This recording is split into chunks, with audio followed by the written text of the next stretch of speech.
Well, ain't I the luckiest guy in the world? I just found the perfect little helper. What is it with you guys and my family? Helping the cops do their job is not some privilege. It's a trap. I'm not your informant, your partner, or your friend.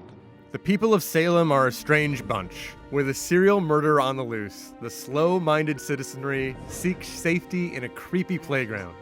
At night, and often alone. Or maybe they take a cue from the intrepid individuals currently on a graveyard tour, once again in the dead of night. Clearly, they do not understand fear or how sane people would react during periods of stress.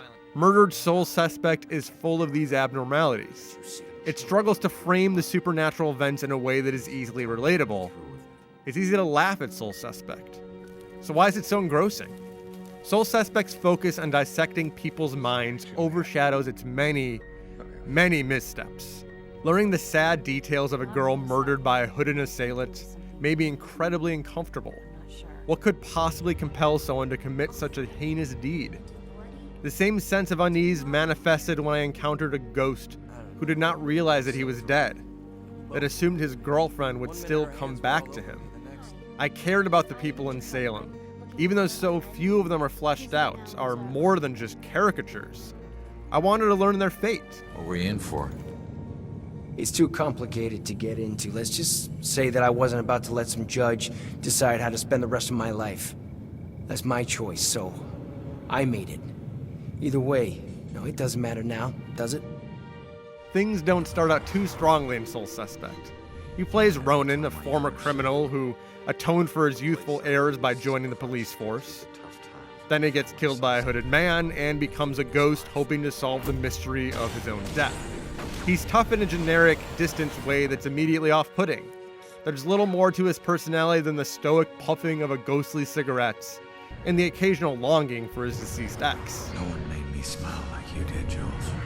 Ronin doesn't become more developed even as you learn more pieces of his life. He's a dull apparition who lets his many tattoos tell a story for him. I honestly didn't even care who finished him off at any point in the game, which seems like a pretty big problem considering the entire game is built around solving that mystery. But it's his voyeuristic tendencies that I found so interesting. As a ghost, there's little you can do aside from snooping on the living. You walk through walls without a care in the world, and survey rooms to find clues leading you to nebulous answers. Maybe you're trying to figure out what caused a drowned woman to perish while the other people in the boat were saved. Or you're putting together the pieces of a terrible situation in a police station. There are many ghosts who need your help, and seeing their final moments replayed kept me pushing forward. The most intriguing of these story threads belongs to your ex. Her life was shrouded in mystery and contradictions that she was constantly reconciling. Why did she trust a former criminal? How could someone with such an open heart have committed so many felonies? And what role did her own mental instability play in her decisions? Gathering these pieces fleshed out her character in ways Ronin never reaches, and provided a stabilizing presence as I pressed onward. The many faults that surface serve as humorous diversions rather than sources of frustration. The forced combat sections that are completely unnecessary as you vanquish roving demons. The head-scratching stealth mission that doesn't make any sense because the medium you're traveling with was given permission to roam the guarded premises. The goofy cats you inhabit who you can make meow constantly while their silly little mouths move.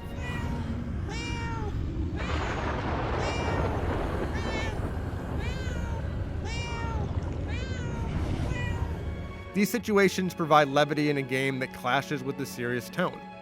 And even the act of exploration is riddled with problems. Most of the game is just walking around, discovering clues to the various stories that exist in Salem. But there are so many glitches that even something as simple as this has problems. For instance, items that you've already interacted with remain glowing, making it seem like there's still more for you to do. Or they shimmer as if they don't exist, making you wonder if it's a bug or just the ethereal plane messing with you. I kept searching because I loved discovering all these tidbits, even when these problems surfaced, but it still felt choppy and uneven. Murdered Soul Suspect is a strange game.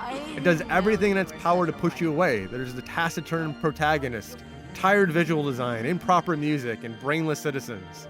but it's empowering to gather the pieces to the many stories, letting you see the lives of the people play out in sad detail.